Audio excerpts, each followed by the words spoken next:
Vriendedag sê, dis Dinsdag die 14de Oktober, Koffiekuier 982.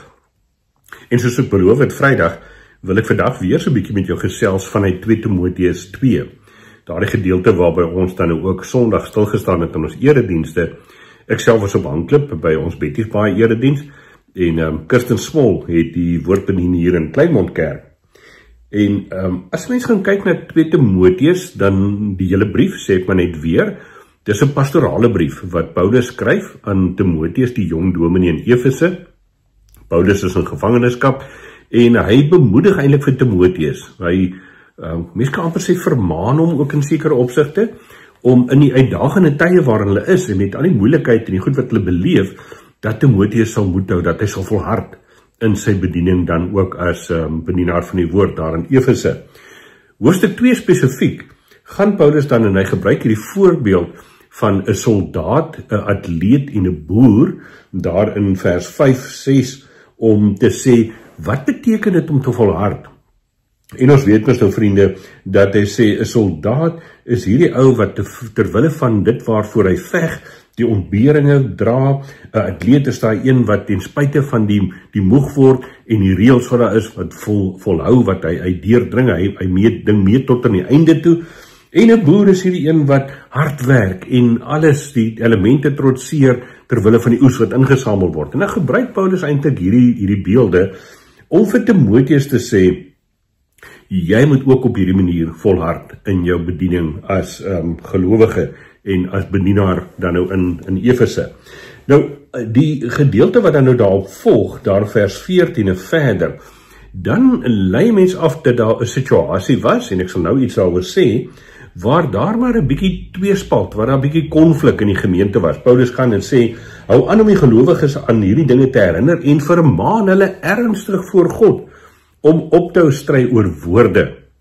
Nou, vriende, in die konteks van daai tyd in die gemeente in Efese was daar verskillende groeperinge wat onder die druk van hierdie Romeinse vervolging natuurlik, ouens wat gesê het, maar hulle begin nou twyfel, het die Here Jesus regtig opgestaan? Het hy die dood oorwin?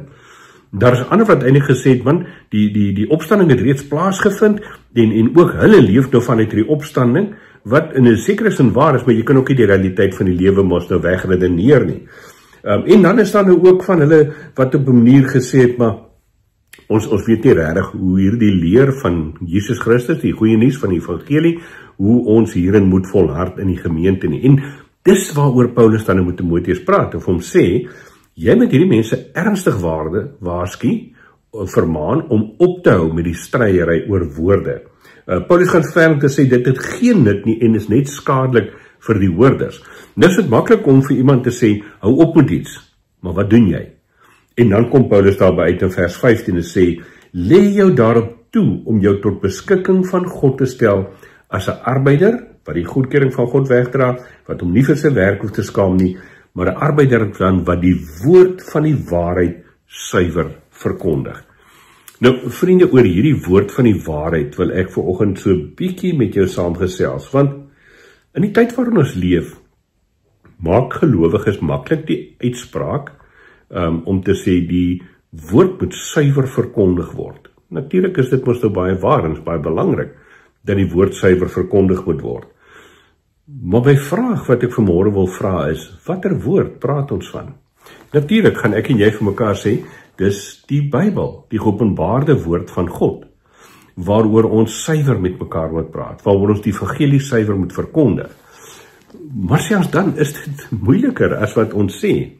En ek het dit Sondag by Handklip in die erediens ook gesê, wanneer ons die Bybel vat as 'n antieke teks, 'n teks wat baie duisende jare oud is, vanuit Genesis uit die Ou Testament, nee, tot en met Openbaring in die Nuwe Testament, dan is dit tekste wat tot stand gekom het oor eeue heen, vanuit totaal verskillende agtergronde en kultuurkontekste en maniere waarop mense selfs dit verstaan het.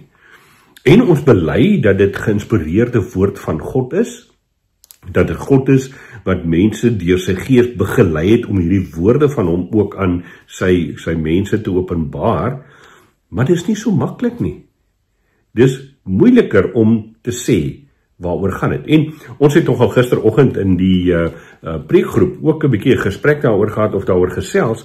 En Dominee Teensien, een van die afgetrede predikante wat hier by ons in die gemeente is en ook betrokke is by 'n Bybelskool, het dit ook baie mooi gestel om te sê, op die ou end moet 'n mens ook as gelowiges vir mekaar sê, daar is kernsake van geloof waaroor ons eensstemmigheid moet hê, waaroor ons moet sê, ons sien en hoor en lees dit dieselfde vanuit die woord van die Here. Maar daar is ook randsake waaroor ons vir mekaar kan sê, jy sien dit dalk op hierdie manier, ek interpreteer dit op 'n ander manier, maar dit verander nie aan die kern van ons geloof nie. En vriende, Paulus help vir my hiermee vanuit hierdie teks van 2 Timoteus, om op 'n manier te onderskei wat is die kernsaak, en dit sluit weer aan by my erediens, vir die erediens van Sondag in Handklip. Paulus sê daar in vers 8 van 2 Timoteus 1, hy sê, onthou altyd dat Jesus Christus uit die dood opgewek is. Dis die evangelie wat ek verkondig, sê Paulus. Dis die evangelie waarvoor hy verdrukking ly. En vriende, dit is vir my een van die kernaspekte van ons geloof, waaroor ons vanuit die woord uit moet saamstem. Christus is uit die dood opgewek. En gisteroggend toe praat ons ook nou daaroor en sê, maar as ons dan nou moet sê, wat is daar die kernsake waaroor ons as gelowiges, Christengelowiges, dwars oor die wêreld eensstemmigheid moet hê, wat ons sê, dit staan in die kern van ons geloof, dan word dit eintlik in die woorde van die geloofsbelijdenis van Nicea, of die 12 artikels, die apostolikum, word dit eintlik saamgestem, dat dis die kernwaarhede, ons glo in God, Vader, Seun en Heilige Gees, en die manier waarop die Here Jesus dan met sy versoeningswerk besig is, en waarop God die kerk deur sy woord en sy gees begelei. Ek gaan nou nie al die detail daarvan nie, jy ken dit mos uit jou kop uit. Dis waaroor ons met mekaar saamstem, en dit is wat vir ons tot saligheid dien. Of ons nou, en ek sê dit baie versigtig, of ons nou met mekaar in gesprekke gaan oor sprekende tale, of die gawes van die gees op ander vlakke, of oor, is dit nou 'n weerdoop, of is dit 'n bekeringsdoop, of is dit 'n verbondsdoop, of al die goeders. Ek dink dit is belangrik, maar dis randsake. Dit lê nie in die kern van ons geloof in God die Vader, Seun en die Heilige Gees, en hoe hy ons roep om in hierdie lewe te leef nie. En as ek dan nou dit sê, dan is dit vir my eintlik waarby ek wil uitkom. Want ons kan oor al die goeders baie teoreties en akademies praat, en met mekaar verskil, en mekaar in die debatte aanvat, of op die sosiale media met mekaar verskil daaroor en wat ook al. Maar hoe help hierdie goed wat ons glo, en wat ons vanuit die woord van die Here leer, hoe help dit my en jou om prakties ons roeping as gelowiges uit te leef? En as jy dan op 'n manier vind, maar dat hierdie twisgesprekke, hierdie redenasie oor woorde, hierdie stryery oor woorde, jou wegvat van 'n praktiese uitleef van jou geloof as 'n stuk getuienis teenoor die wêreld, dan dink ek is ons met verkeerde goed besig. As ons op 'n punt kan kom om te sê, ja, daar's verskillende interpretasies, ons stem nie al so saam nie, maar in my lewe as gelowige, leef ek die roeping wat die Here vir my het uit, en kan mense dit ook sien, is dit 'n getuienis, dan het ek vrede daarmee. Dit is, vriende, wil ek dadelik sê, baie sensitiewe gesprek en debat, waarin 'n mens kom, en ek wil nie regtig kant kies na enige groot kante toe nie, want ek dink, daar's baie meer goed van ons geloof in God, drie-enig, waaroor ons met mekaar saamstem, en waarop ons moet fokus, as om te hak aan die verskillende goedjies waarby ons is. Paulus sluit hierdie gedeelte af, en dan sê hy daar in vers 15, hierdie goed moet jy doen, jy moet die woord verkondig, suiwer soos wat jy glo dit moet verkondig word, sodat jy die goedkeuring van God kan wegdra. Dis al wat saak maak. Ek het Sondag, en ek sluit daarmee af in die erediens by Wetties Baai, Handklip het ek gesê, as enige van ons belydenisse en lees van die woord en oordink oor die woord en praat oor die woord en met mekaar dalk redeneer oor die woord, as enige van daai goed ons op 'n ander plek uitbring as om te sê Jesus Christus is Here, dan dink ek het ons gedwaal. Want van Genesis tot Openbaring kom hierdie woorde van God na my en jou toe om vir ons te sê, God wil 'n pad met ons loop. En hy doen dit in die eerste plek deur Jesus Christus, wat onder leiding van sy Gees steeds in my en jou lewe betrokke is. Vriende, mag ons die woord lees, mag ons dit bestudeer, mag ons, ons gaan Sondag daaroor 'n bietjie verder gesels, mag ons daarin bly, mag ons amper ons lewe in God se woord anker, onder leiding van die Gees, om die roeping wat die Here vir ons het, uit te leef, elke dag. Kom ons bid saam. Here Jesus, baie dankie dat ons u woord het, dat ons daarin kan lees, dat ons dit kan oordink, dat ons u Gees het wat vir ons help om die woord te verstaan, en ook in ons eie konteks en lewe van toepassing te maak, en aktueel prakties in ons lewens sigbaar te maak. Ons eer u daarvoor, want Here, as ons dit nie gehad het nie, dan sou ons geloof en ons belewenis van geloof maar baie moeilik gewees het.